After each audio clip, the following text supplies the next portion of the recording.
అందరికీ నమస్కారం. మన ఇండస్ట్రీలో ఇప్పటివరకు చాలా సీక్వెల్స్ వచ్చాయి. అయితే వాటిలో మోస్ట్ ఆఫ్ ది సీక్వెల్స్ మంచి సక్సెస్ని చూసి హిట్ అవుతే రిమైనింగ్ ఇంకొన్ని సీక్వెల్స్ పార్ట్ 1 ఎంటర్టైన్ చేసినంత ఈ పార్ట్ 2 చేయలేకపోయాయి. నిజంగా ఆ మూవీ డైరెక్టర్స్ పార్ట్ 1 మీద పెట్టిన దృష్టి ఈ పార్ట్ 2 సీక్వెల్ మీద పెట్టుంటే ఖచ్చితంగా బొమ్మ బ్లాక్ బస్టర్ అయ్యుండేది. బట్ ఆ సీక్వెల్స్ని చూపించడంలో పూర్తిగా విఫలమయ్యారు.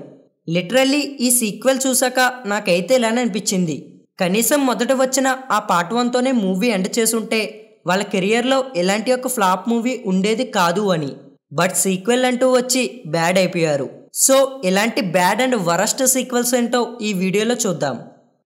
సీక్వెల్ నెంబర్ 1 మన్మధుడు 2.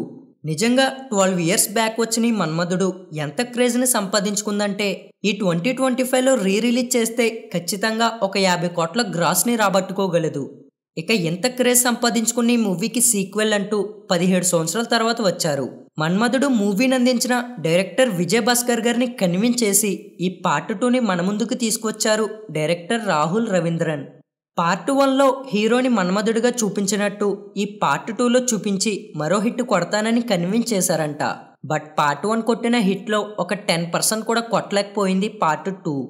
మన్మధుడు 1లోనే comedy, love track, emotion and మంచి మ్యూజికల్ థీమ్ని అందించారు. నిజంగా ఇలాంటి ఒక మూవీకి సీక్వెల్ అందించాలంటే వాళ్ళు బాబులు దిగిరావాలి. పైగా స్టోరీని పార్ట్ 1కి 2 రెట్లు ఎక్కువగా చూపించాలి. బట్ వరస్ట్ అంటే వరస్ట్ స్టోరీతో మోడ్రన్ లవ్ ట్రాక్ని చూపించి ఫుల్ డిసప్పాయింట్ చేశారు. నాగార్జున గారిని యంగ్ అండ్ ప్లే బాయ్లా చూపించినా కానీ మూవీ అంత ఆకట్టుకోలేకపోయింది. మొదట వచ్చిన మన్మధుడు 8 కోట్ల బడ్జెట్తో వచ్చి 80 కోట్లని వసూలు చేసి సూపర్ హిట్ అవుతే ఈ మన్మధుడు 2 30 కోట్ల బడ్జెట్తో వచ్చి కేవలం 10 కోట్లని వసూలు చేసి అట్టర్ ఫ్లాప్ అయింది. Sequel number 2 Sardar Gabbar Singh. నిజానికి గబ్బర్ సింగ్తోనే స్టోరీని ఎండ్ చేశారు డైరెక్టర్ హరీష్ శంకర్. మరక్కడితో ఎండ్ చేస్తే ఈ సీక్వెల్ ఎలా వచ్చిందని కన్ఫ్యూజ్ పడకండి, అక్కడికే వస్తున్నా. ఈ పార్ట్ 1కి వచ్చిన క్రేజ్ని చూసి దీనికి సీక్వెల్ వస్తే ఇంకెంత క్రేజ్ వస్తుందో అని ఊహించిన పవన్ కళ్యాణ్ గారు హరీష్ శంకర్ గారిని పిలిచి గబ్బర్ సింగ్కి సీక్వెల్ చేద్దాం అన్నారంట. బట్ దీనికి హరీష్ శంకర్ గారు ఒప్పుకోలేదు. నేను రాసుకున్న స్టోరీ మొత్తం గబ్బర్ సింగ్లోనే చూపించేశా, ఇక నాకు సీక్వెల్ చేసే ఉద్దేశం అండ్ టైం కూడా లేదు. ఆల్రెడీ జూనియర్ ఎన్టీఆర్ గారితో రామయ్య వస్తావయ్య మూవీని చేయడానికి డేట్స్ కూడా ఓకే చేయించుకున్నా. సో నాకైతే గబ్బర్ సింగ్ కి సీక్వెల్ చేయడం కుదరదు సార్ అని హరీష్ శంకర్ గారు చెప్పడంతో ఈ గబ్బర్ సింగ్ కి సీక్వెల్ గా సర్దార్ గబ్బర్ సింగ్ అనే మూవీ స్టోరీని తానే స్వయంగా రాసుకున్నారు పవన్ కళ్యాణ్. ఇక స్టోరీ పూర్తయ్యాక cameraman గంగతో Rambabu, Attarintiki Daredi and Gopala Gopala మూవీస్ని complete చేసుకుని ఈ సర్దార్ గబ్బర్ సింగ్ మూవీ స్టోరీని డైరెక్టర్ బాబీ గారి చేత డైరెక్షన్ చేయించుకుని మన ముందుకు తీసుకొచ్చారు పవన్ కళ్యాణ్. ఈ మూవీ మరీ అంత వరస్ట్ అని చెప్పలేం, అలాని గబ్బర్ సింగ్ కన్నా బెస్ట్ అంటే అది లేదు, బిలో యావరేజ్ అంతే. నిజంగా శంకర్ గారు చెప్పినట్టు గబ్బర్ సింగ్కి సీక్వెల్ తీయకుండా ఉంటే బాగుండేది. బట్ ఎనీవే ఆలోచించి ఓడిపోవడం కన్నా ప్రయత్నించి ఓడిపోయారు పవన్ కళ్యాణ్. అలాగే ఆయనకున్న బిజీ షెడ్యూల్లో ఒక మూవీకి స్టోరీ రాశారు అంటే గ్రేట్ అనే చెప్పాలి. Sequel number 3 double iSmart. Last ఇయర్లో ఒక సైన్స్ ఫిక్షన్ ఫిలింగా పూరి సార్ డైరెక్షన్లో వచ్చింది.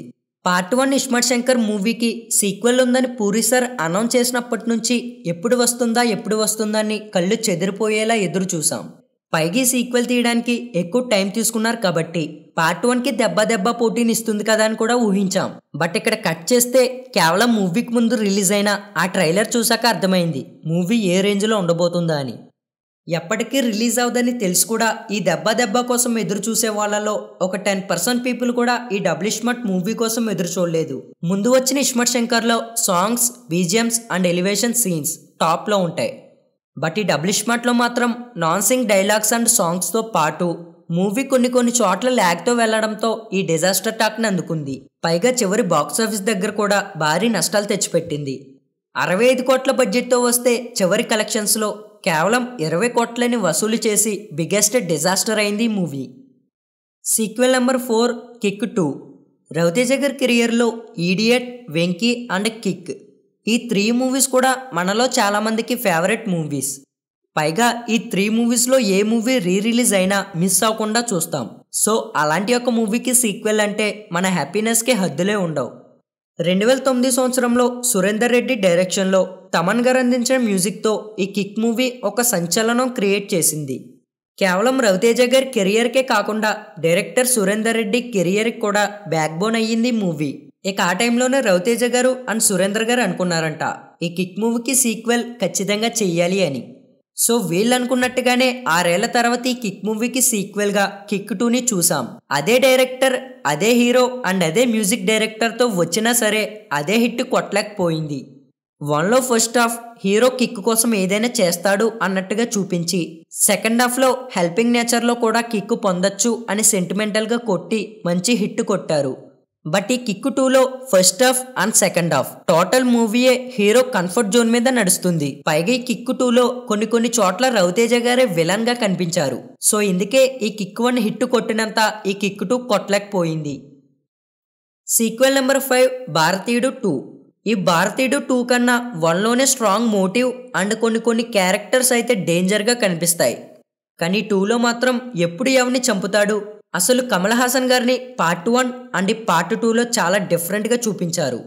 సింక్లెస్ డైలాగ్స్, వరస్ట్ స్టోరీతో ఫుల్ డిసప్పాయింట్ చేశారు డైరెక్టర్ శంకర్. ఇక ఈ మూవీని కొద్దో గొప్ప నిలబెట్టింది అంటే హీరో సిద్ధార్థ్ గారి ఎమోషన్.